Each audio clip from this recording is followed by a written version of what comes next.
Assalamualaikum warahmatullahi wabarakatuh. Salam sejahtera dan salam sehat selalu. Yang saya hormati Pak Irjen Pol, Pak Dedi Prasetya beserta jajaran dan juga rekan-rekan narasumber dan juga para hadirin semuanya. Mungkin saya nanti ringkas saja dulu ya, nanti kita lanjutkan diskusi.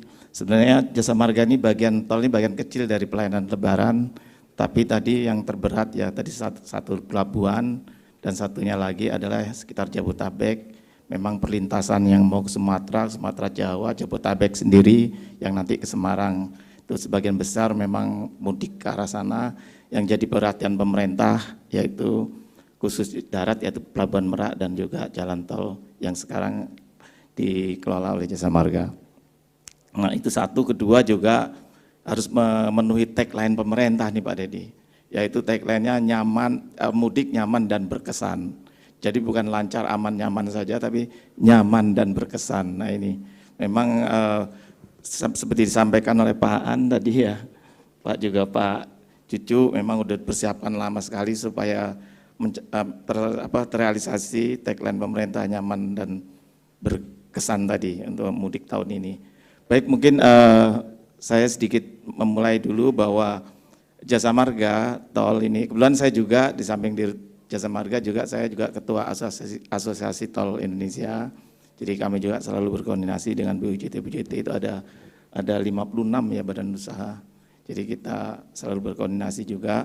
Nah, data yang kami buat ini sebenarnya dari dasar survei Kementerian Perhubungan, kemudian juga historical data yang ada kami, kemudian kami simulasi berdasarkan ketersediaan dan fasilitas kapasitas sarana prasarana yang ada di jalan tol di Jasa Marga.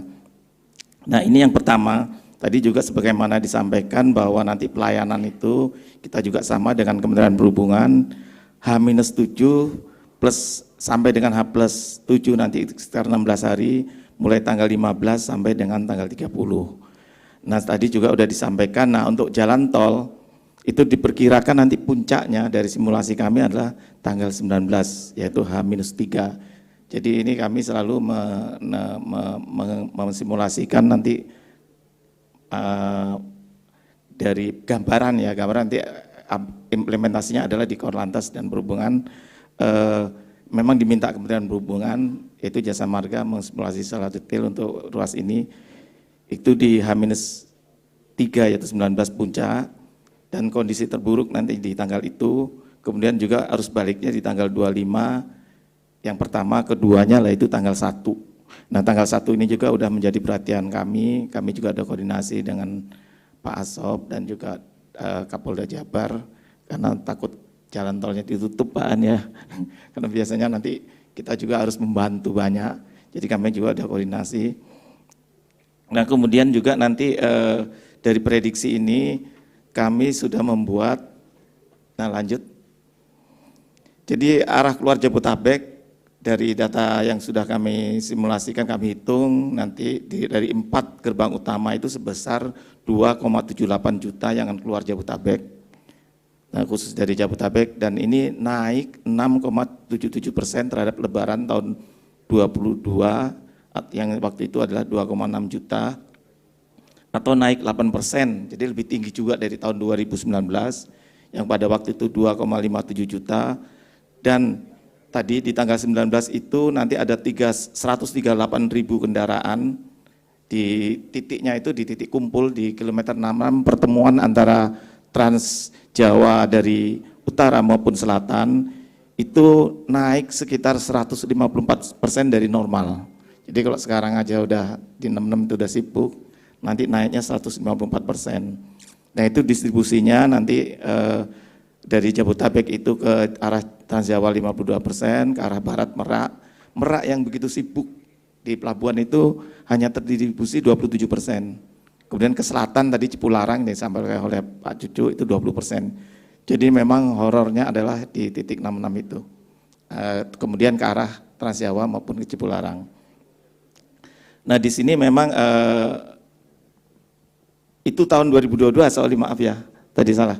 Kalau mudik di tahun 2000, benar-benar mudik tadi, sekarang arus masuknya baliknya itu selama 16 hari nanti diperkirakan itu adalah 2,66 juta atau naik 3,7%, dan prediksi tadi tanggal 25 itu adalah 178.000, naik 237% dari normal, yang normalnya ada 53%. Jadi memang luar biasa tahun ini. Kalau diurut dari sejarah pengoperasian jalan tol, ini tahun ini adalah yang terbesar yang nanti akan kita layani di jalan tol. Mungkin itu yang pertama karena waktunya pendek. Kemudian yang kedua, tadi dari ruas yang terpadat itu kemudian kami petakan lagi. Lanjut. Nah ini, jadi tadi muncul jam dan waktu dari perhubungan, itu adalah diskusi bersama. Mohon izin Pak An ya Pak Cucu, kami sedikit menyampaikan tadi di saat arus puncak itu kita lihat memang distribusi lalu lintas itu memang harus dilakukan rekayasa. Jadi dari kilometer 47 sampai 66 itu kita kalau ingin visi rasionya itu di bawah 0,7 seperti 0,8, yang kalau 0,8 ke atas sudah ngerendet kata Pak Menhub ya, atau kalau 1 berhenti karena itu, dan kecepatannya di atas 41, itu memang harus ada pengaturan angkutan barang tadi, plus GAG dan juga kontraflow-nya itu 3 lajur. Karena di sini dari historical data tahun kemarin, GAG itu mengurangi kendaraan yang volume kendaraan di jalan tol itu 12% sampai 22%. Di hitungan kami ini kami ngambil 10%, dan juga penurunan kendaraan berat itu sampai dengan 90%. Ini kan kita ambil di sini. Jadi simulasinya seperti ini. Jadi dari 4766 itu tidak perlu one way, tapi kontraflow-nya harus 3 lajur. Nah ini nanti harus dicoba di lapangan. Kalau enggak, biasanya kan kita maksimum 2 ya. Nah dari Pak An ya, nanti kalau mau 3 mungkin saya rasa harus simulasi ini. Karena ini kita ngambil visi rasionya kecil 0,6 biar lancar dicapainya. Nanti kalau 2 ya mungkin sekitar 0,8an ya. Jadi nanti, tapi katanya akan kita coba ya Pak ya, supaya kecepatannya yang bagus adalah di atas 40, supaya gerakannya cepat. Nah memang dari simulasi ini yang agak berat adalah Kali Kangkung Banyumanik. Ya, Kali Kangkung Banyumanik ini visi rasionya 0,8 di waktu mudik ini, tapi kecepatannya 41. Nah ini memang ini juga biasa Pak An ya Pak Cucu, tiap tahun selalu numpuk di Jawa Tengah. Nanti memang ada pengaturan khusus ini dari Korlantas ya di Jawa Tengah seperti apa. Tapi memang permohonan kami jangan ada kontraflow di sana, karena pernah waktu itu tahun 2019 kontraflow terjadi tabrak kambing adu kambing gitu ya. Karena kan kecil turunan. Nah ini jangan sampai ada kontraflow pada puncak ini. Kalau mau ya one way. Tapi kalau one way memang di Semarangnya sendiri padat sekali. Nah ini perlu diskusi khusus ya Pak ya, yang Semarang ini kan numpuk di situ nanti. Kelihatan di sini visi rasionya 0,8 ya pada saat kondisi terburuk, kecepatannya di tolnya masih 41. Artinya ini pasti terjadi penumpukan di arteri-arterinya.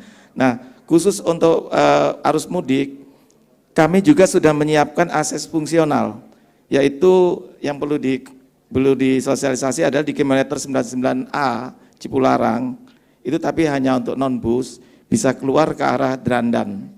Ya kita buka di Cipularang di kilometer 99, jadi arah Cipularang itu mulai 72 rest area, kemudian 99 kita buka nanti. Sekarang udah kita buka juga. Itu bisa dipakai juga untuk pemudik apabila memang Cipularang terjadi kepadatan yang cukup berat, karena Cipularang hanya 2 lajur.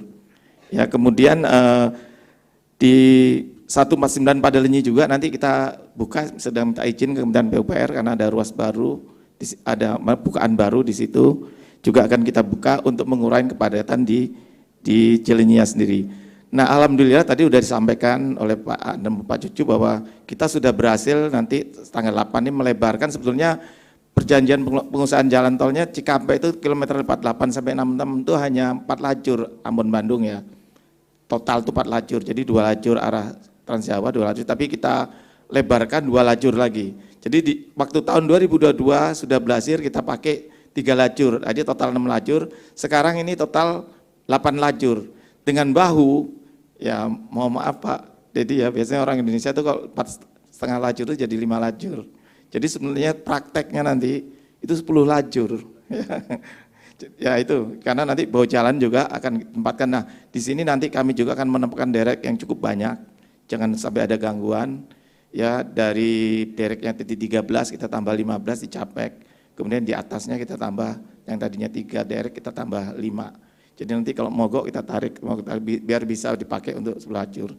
Nah, oleh karena itu kami memberanikan diri di simulasi ini adalah kontraflow-nya 3 lajur. Jadi masih sisa 3 lajur bisa Jabodetabek. Itu orang dari Bandung maupun Jabodetabek bisa tetap menggunakan 2 arah. Nah, ini arus mudik. Dan juga pada arus mudik di Solo Jogja ada segmen Kartasura Klaten itu sekitar 6 kilo. Itu keluar di Jalan Sawit, itu kita fungsikan juga nanti untuk fungsional. Kita coba buka untuk mengurai kepadatan yang di antara Boyolali mau ke Kartasura dan sebagainya, karena banyak yang orang mudik nanti juga ke arah Jawa Timur dari arteri maupun tolnya. Itu yang mau ke Jogja, kita masukkan ke fungsional itu. Nah, ini mungkin nanti implementasinya semua oleh Korlantas. Kami tetap menyediakan itu untuk mengatasi kemacetan di titik tadi, dari Jabodetabek sampai Semarang tadi. Nah, ini kemudian kalau kita simulasi dari data 2022 dan 2023 lanjut. Nah, ini. Jadi di situ saat nanti prakteknya juga gini, nanti ada jam-jaman dari kita, biasanya dari Korlantas, Pak Dedi ya, Pak Edi ya. Pak Edi selalu standby di tempat kita, beliau akan melihat. Jadi data kita itu yang dengan parameter yang kita sampaikan di sini, misalnya kontraflow 1 lajur kalau dia udah lebih besar sama dengan 5.500. Kontraflow 2 lajur harus lebih besar, ini kita udah masukkan safety factor yaitu 70%. Jadi termasuk nanti harus melakukan persiapan pada saat angka sudah bergerak di grafik itu. Nah, ini kelihatan jam-jamnya kapan harus kontraflow 1 lajur, 2 lajur, dan 3 lajur. Nah, kelihatan di arus mudik, di sini ini kita plot di Japek ya, itu memang tidak perlu one way di situ. Ya, nah, tapi karena tadi Cipalinya itu hanya 2 lajur, dan tidak bisa dipakai 3 lajur karena banyak rest area di situ, biasanya ketutup ya. Orang istirahat, areanya juga mungkin sudah padat sehingga praktis 1 lajur setengah, sehingga memang pada saat puncak yang oranye itu sebelumnya tadi udah disebutkan oleh Pak Cucu jam-jam dan tanggalnya, memang itu hasil diskusi ya Pak Cucu ya. Dan nanti SKB itu memang harus sudah mulai one way. Tidak bisa itu angka-angkanya nanti mungkin kalau Pak Dedi mau dapat nanti bisa diambil Pak datanya. Nah, selanjutnya arus balik. Tadi arus balik juga ini tadi tetap simulasinya adalah GAG, angkutan barang, GAG dan 3 lajur. Yang paling berat adalah di kilometer 4766, arus baliknya numpuk di 66. Nah, di sini kelihatan PC ratio-nya udah 0,8 ya, yang terburuknya. Tapi kecepatannya masih 42. Nah, ini memang harus diantisipasi pada arus balik. Itu tadi sudah kami sampaikan naiknya tuh 237% terhadap normal.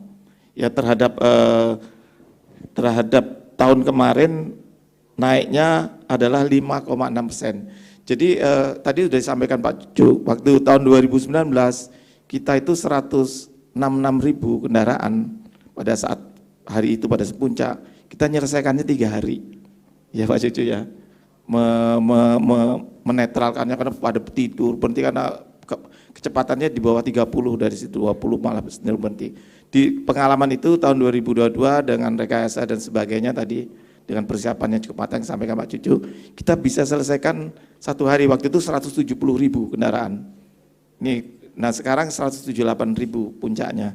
Nah ini memang nanti, oleh karena itu kami juga sudah menyiapkan, jadi yang paling harus dibantu sebagaimana sarannya Pak Kakor Lantas, Pak An ya, bus-bus yang kosong itu harus bisa balik Jakarta lagi supaya bisa ngangkut.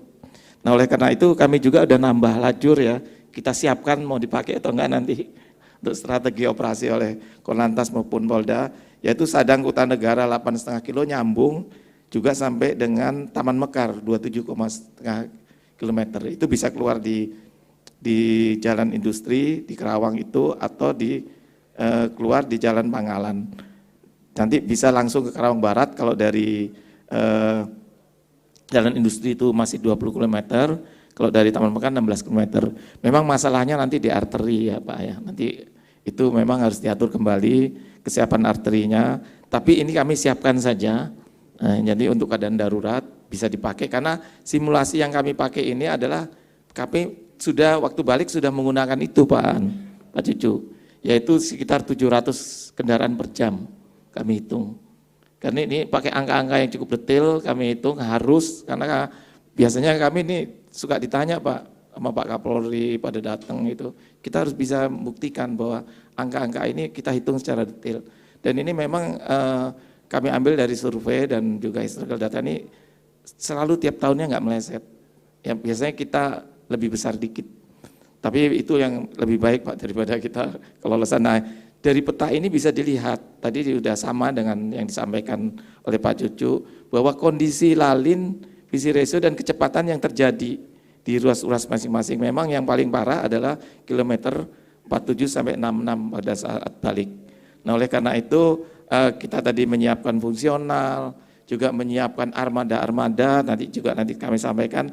Nah untuk Jogja Solo pun itu yang dari Jogja, kalau mereka ingin langsung masuk tol, karena Joglo Semarnya belum jadi, kan nanti tahun depan mudah-mudahan udah ada yang fungsional. Kalau Joglo fungsional itu sebenarnya dari Jogja bisa Bawen langsung Semarang, ini tidak harus masuk ke Solo lagi, kita siapkan yang 6 km tadi untuk arus balik ke Jakarta. Jadi itu bisa dipakai juga untuk balik. Nah ini simulasinya ada jamnya, mungkin nanti bisa dilihat lanjut. Jam-jamnya kapan kontraflow 1 lajur, 2 lajur, 3 lajur, dan one way. Di sini bisa dilihat memang luar biasa, tahun ini adalah Pak Cucu ya tahun terbesar orang mudik. Nah memang kita ini, memang awal lihat surveinya Pak Menhub ini, Kementerian Perhubungan agak harus hati-hati kitanya, jadi karena memang lalinnya cukup besar, dan jam-jamnya terjadinya yaitu di arus balik tadi, pertama adalah tanggal 25, yang kedua itu juga sangat senang sekali untuk kami ya, karena terjadinya tanggal 1, pas Mede, mudah-mudahan kepolisian sudah mengantisipasi sehingga tidak ada penutupan lajur.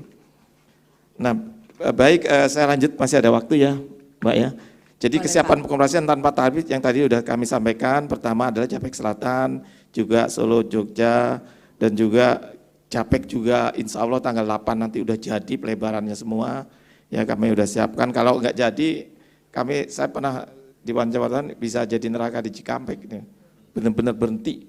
Tapi alhamdulillah nanti tanggal 8 ya Bu Fitri ya, Budirop jadi ya, tanggal 8 udah jadi.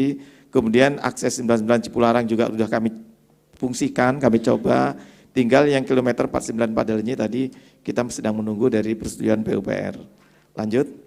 Nah di peningkatan pelayanan kami nambah 31 unit derek kendaraan. Ya, kendaraan derek kami tambah banyak sekali, dari 136 jadi 167. Kemudian rubber cone untuk digunakan untuk rekayasa lalu lintas oleh Korlantas. Kami tambah 4.000 lebih, tadinya hanya 7.200, sekarang sudah 11.000 lebih. Jadi udah luar biasa Pak, kami siapkan. Tinggal diperintahkan saja, tenaganya juga udah siap. Kemudian juga kami juga menyediakan crane, apabila walaupun ada pembatasan kendaraan berat, tapi kan masih ada kendaraan logistik. Barangkali ada terjadi mogok, kendaraan logistik yang logistik, kita juga ada di 16 operasi itu, kita siapkan juga khusus crane untuk sewaktu-waktu mengangkat, menyingkirkan dulu ke ROW kendaraan berat apabila terjadi mogok. Karena tahun 2019 pernah satu kendaraan logistik pas jalur mudik mogok. Di bahu, langsung berhenti yang 3 hari waktu itu Pak Dedi. Jadi kami nggak mau terulang, kami nyiapkan juga crane karena biasanya nggak bisa pakai kendaraan derek biasa. Kemudian juga kami menyediakan kendaraan roda 2 di Cikampek khusus untuk distribusi BBM, itu terutama di elevated. Jadi orang dari Sumatera biasanya ada merem atau gimana, begitu masuk di Jor maupun Tomang, itu memang kan nggak ada rest area, langsung naik ke atas, baru ada rest area dari 57. Biasanya banyak yang kehabisan di elevated, karena itu panjangnya adalah 36 kilo lebih. Nah itu juga kami siapkan kendaraan roda 2. Kemudian juga kami mobil storing juga kami siapkan 7 set perlengkapan di mobil storing dengan penambahan 52 unit alat komunikasi untuk kita berikan juga ke Korlantas ya, biar untuk membantu komunikasi dengan baik. Dan untuk layanan transaksi kami juga menambah 651 petugas on call ya. Kami tambah 651, jadi untuk apabila memang terlalu lelah padat, jadi langsung kita refreshing terus. Kemudian tambahan 136 unit mobile reader yang di lapangan. Jadi ada nanti petugas jemput untuk transaksi biar cepat.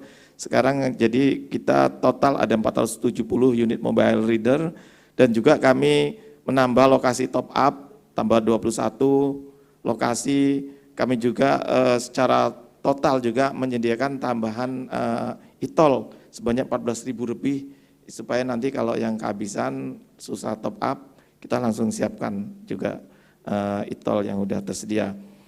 Nah, kami juga banyak hal yang dipreservasi, ini tadi juga dibisik-bisik ya Pak ya, mengenai lobang. Kami juga menyiapkan itu tambahan 35 tim ya untuk nambel lobang. Kita tambah sekitar 4.000 sak juga untuk penutupan lubang, takutnya nanti musim hujan, sehingga kami siap untuk menambal secara cepat. Nah tadi penyelesaian pekerjaan kita harapkan H-10 itu sudah selesai semua.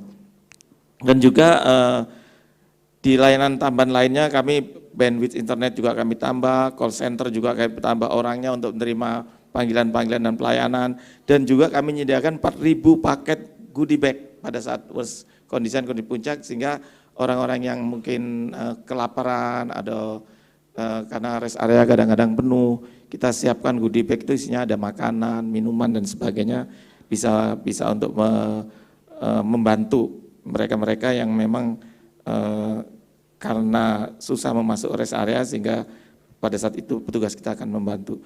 Kemudian juga tentunya kami juga menyediakan nanti buku saku untuk mereka-mereka, barangkali ada yang gaptek, walaupun secara teknologi kita ada aplikasi, tapi kadang-kadang mereka nggak lihat aplikasi, tapi bisa kita modalin buku saku. Nah kemudian tentang rest area, di rest area ini ada potensi keramaian tuh di 23 lokasi. Nah kami juga sudah mengaturan flow kendaraan di beberapa lokasi, jadi kita atur flow-nya, jadi tidak langsung dari pintu ada antrian BBM dan sebagainya, tapi kita putar, kita manajemennya kita sudah atur, koordinasi dengan kepolisian, juga kami juga nanti menambah rest area untuk mudik di 19B ya, dan juga pada saat mudik, tadi balik ya sebenarnya, pada saat mudik maupun balik nanti semua kantor kita akan kita lengkapi juga toilet peturasan untuk sholat, jadi tidak harus ke rest area juga, akan kita siapkan juga seperti di Korlantas, mungkin nanti supaya nggak ganggu operasinya Korlantas, kita buat pit stop di situ ya Bu Fitri ya. Pit stop, toilet di depan itu yang luas depannya, jadi mungkin itu bisa muat 300 lah per jamnya, jadi mereka bisa kencing dulu atau sholat dulu, jadi begitu, semua kantor kita fungsikan, termasuk nanti pada saat one way di Cipali, itu kita nambah juga kantor Ciperna yang luas itu kita fungsikan juga untuk rest area, nanti bisa dipakai, kalau one way kan bisa dua arahnya dipakai. Jadi memang banyak yang kami persiapkan, juga SPBU modular juga ada 18 SPBU modular bekerjasama dengan Pertamina, kami menambah tadi totalnya 588 bilik peturasan dengan 22 posko untuk kesehatan, dan juga SPKLU barangkali ada yang nanti mobil listrik, di sana juga kita siapkan SPKLU, dan juga tentunya posko-posko polisi total yang sudah kita koordinasikan dengan Polda Jabar. Jawa Tengah besok ya, saya baru ketemu besok dengan Polda Jawa Tengah, nanti apa yang diperlukan akan kita siapkan juga. Total sementara ini ada 36 posko yang akan kita siapkan. Lanjut ini. Pak Subakti, waktunya 1 menit lagi, ya, silakan. Nah ini flow-nya itu nanti ngaturnya begitu, jadi tidak seperti biasa, flow di area kita atur. Nah di sini mungkin yang lebih penting bahwa semua kita menggunakan teknologi, baik traffic counting, smart traffic counting tadi untuk menghitung data real time, waktu-waktu yang untuk mengambil keputusan, kita udah tambah juga 24 lokasi, kita juga sudah mengupgrade infrastruktur IT kita, juga kita menggunakan dynamic message sign sudah berdasarkan estimated time arrival. Jadi berapa menit Anda nyampe di sini diinformasikan juga di rest area kita ada manajemen sistem untuk mengatur rest areanya. Kita juga sudah kerjasama dengan Google untuk jalan-jalan fungsional juga sudah ada di Google nanti, bukan hanya yang udah operasional. Dan juga kita ada aplikasi namanya Travoy. Travoy ini nanti mengimplementasikan push notification berbasis lokasi. Jadi di mana kita berada, kita bisa melihat rekayasa apa yang sedang dilakukan, kita bisa lihat CCTV-nya, bisa lihat kegiatan-kegiatan di mana pemakai jalan itu berada. Dan juga kita ada WhatsApp chatbot, ya ini jadi secara otomatis yang bisa dijawab oleh mesin. Dan juga mungkin nanti himbauan ini yang sudah kita edarkan di wartawan, yaitu bagaimana kesiapan perjalanan, pemilihan waktu dan rute perjalanan, aturan selama perjalanan, aturan selama di rest area, ini sudah mulai kita sosialisasikan. Nanti mudah-mudahan para pemudik bisa menyelami lah ini harus bagaimana nih saya mudik. Jadi kita didik, kita ajar bagaimana kesiapan perjalanan, pemilihan waktu dan rutenya, nanti kan ada SKB dan sebagainya, bisa dibaca, juga bisa pakai channel-channel apa yang untuk membantu, juga aturan-aturan selama perjalanan, juga aturan selama di rest area. Mungkin itu dari kami, nanti bisa kita lanjutkan, kita detailkan pada saat diskusi. Sekian, terima kasih. Wassalamualaikum warahmatullahi wabarakatuh. Waalaikumsalam, terima kasih Pak Subakti sudah menutup sesi paparan kita. Kelima narasumber sudah menyampaikan paparannya. Sekarang saatnya kita buka sesi diskusi, dipersilahkan untuk Bapak Ibu sekalian yang hadir secara langsung maupun secara daring, dipersilahkan untuk bertanya. Sudah banyak pertanyaan yang hadir, makanya saya tadi maaf kalau harus dipotong karena ternyata banyak sekali yang mau bertanya kepada kelima narasumber kita. Saya mau berikan kesempatan pertama kepada mahasiswa dari Trisakti, Brian Akmal. Silahkan pertanyaannya kepada siapa, dari institusi mana, kemudian kepada siapa pertanyaannya akan disampaikan. Silakan. Assalamualaikum warahmatullahi wabarakatuh. Selamat siang, perkenalkan nama saya Brian Akmal dari Universitas Trisakti. Sebelumnya izin bertanya untuk pihak Polri atau Jasa Marga. Jadi pertanyaannya, tindakan apa yang dilakukan Polri atau pihak Jasa Marga dalam mengatasi peningkatan arus mudik tahun 2023, ditambah sekarang kan sudah tidak adanya PPKM lagi. Dan apa yang dilakukan jika cadangan pangan nasional menipis atau bisa dibilang habis, sedangkan di posisi lain adanya peningkatan pembeli menjelang Lebaran tahun 2023. Terima kasih. Terima kasih Brian Akmal, ini komprehensif sekali pertanyaannya langsung ketiga narasumber. Mungkin karena Pak Ketut Aswara baru bergabung bersama kita, saya berikan kesempatan dulu untuk Pak Ketut untuk menjawab. Tadi sudah dipaparkan sebenarnya oleh Pak Arief, tapi mungkin boleh lebih detail dan komprehensif Pak Aswara, apa saja langkah-langkah konkret yang sudah dilakukan Bappenas untuk memastikan bahwa tadi stok pangan yang pasti mungkin demand-nya meningkat ini bisa tetap aman. Baik, terima kasih Mbak Moderator. Secara prinsip Mas Brian, tugas Badan Pangan itu kan memastikan cadangan pangan kita cukup. Dan kami sampaikan pada kesempatan ini bahwa seluruh cadangan pangan dalam rangka menghadapi bulan suci Ramadan termasuk sampai Lebaran itu sangat cukup.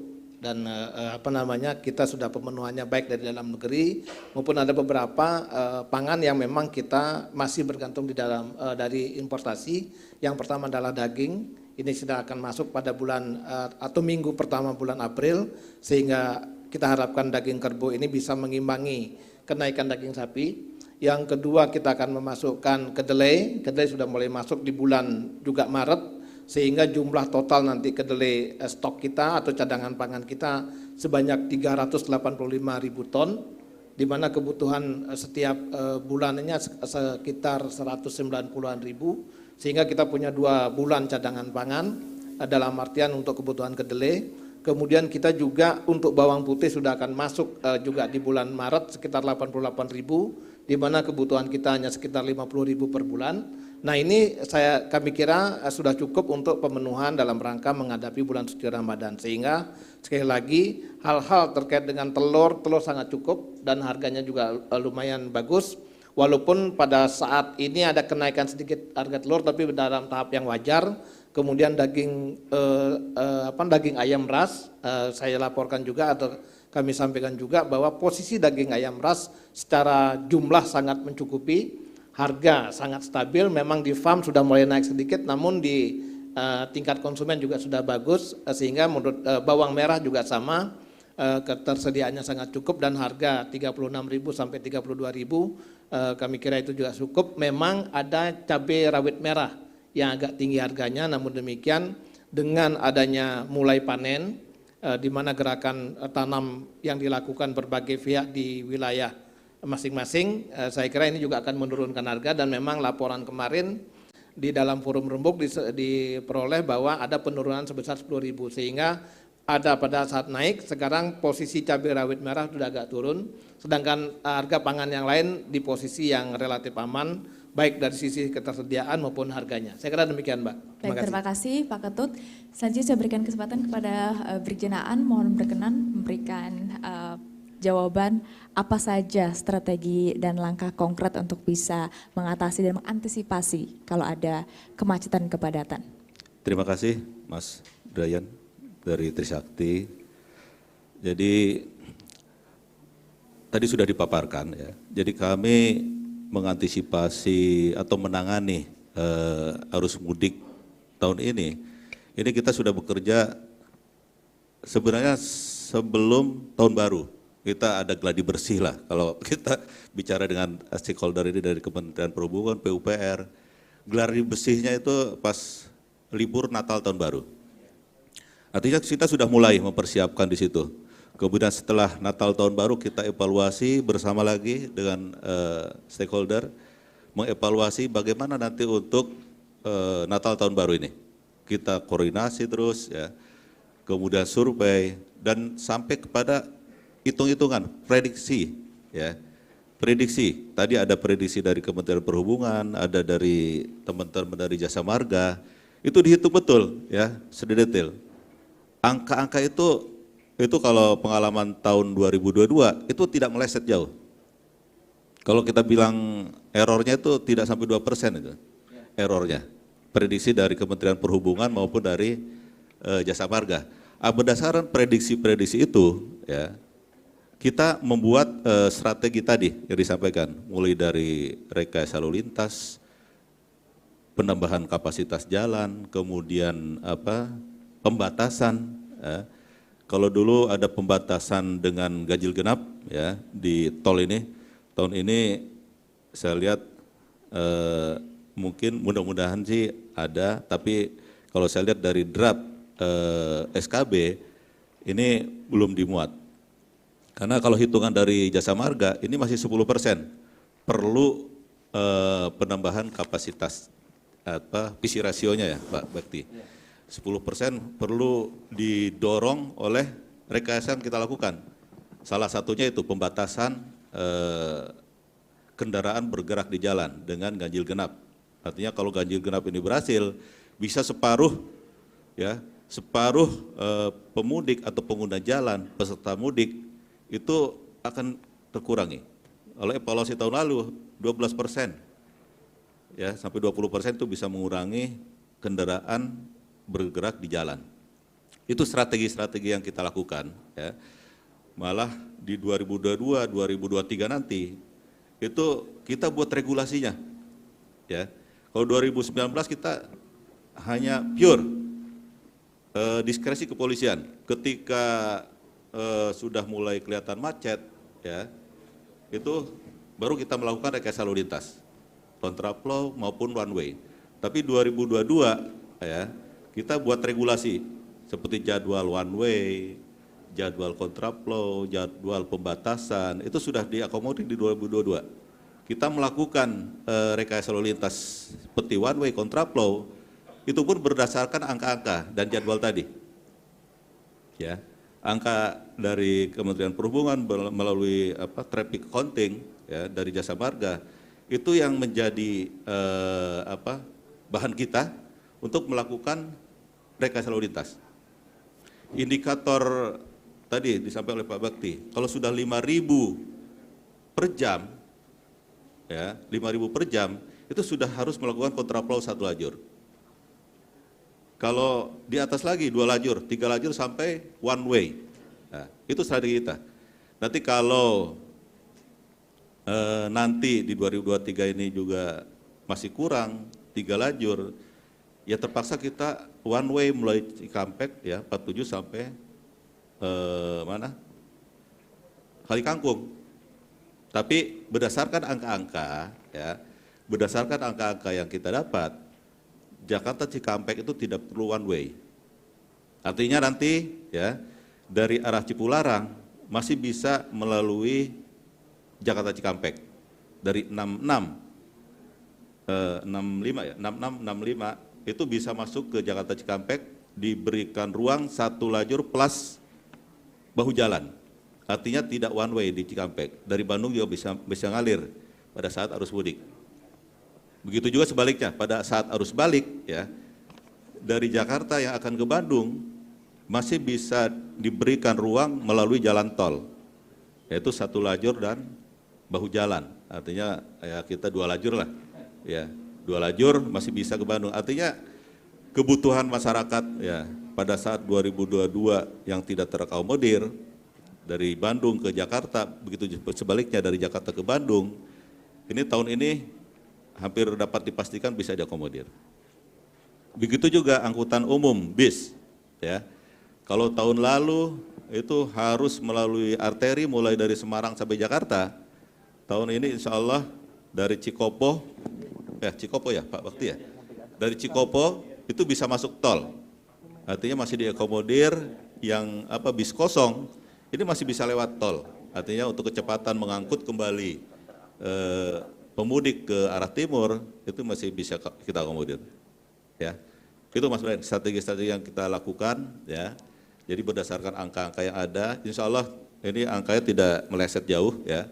Jadi apa yang sudah kita siapkan, kita implementasikan ya.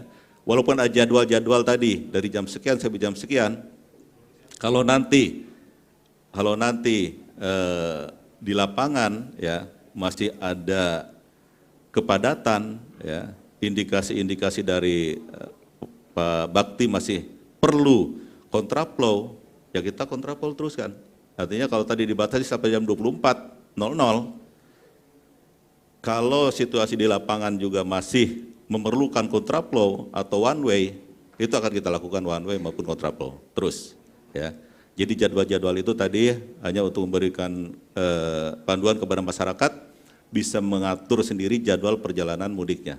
Terima kasih. Baik, terima kasih. Brigjen Aan, mungkin mau ditambahkan Pak Subakti karena tadi di tataran implementasi juga yang penting ya, koordinasi antara stakeholder sehingga ketika nanti sudah terlihat ada tampak wah mulai padat bisa langsung dieksekusi.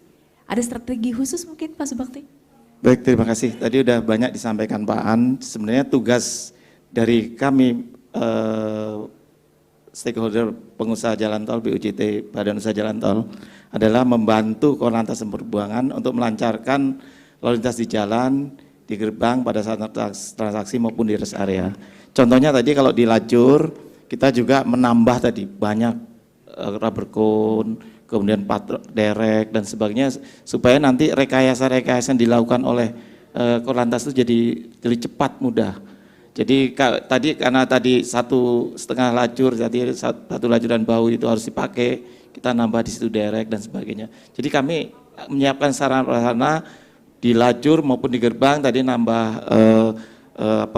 mobile reader ya, petugas on call, jangan sampai lagi ramai orang yang capek terus jadi kendor ya. Jadi kita membantu betul-betul tagline pemerintah yaitu mudik tahun ini adalah mudik nyaman dan berkesan. Ini cukup berat ini Pak.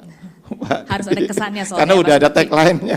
Ya bukan lancar aman nyaman lagi, tapi nyaman dan berkesan. Jadi begitu banyak fasilitas yang kita tambah tahun ini, ya termasuk teknologinya, tadi apps-nya tadi ya, dengan fungsi yang berbagai macam supaya nanti Korlantas dan Perhubungan maupun Polda pas saat bergerak ini jadi mudah Oke. ya kita bantu. Itu aja dari Baik, BJ. terima kasih Pak Subakti.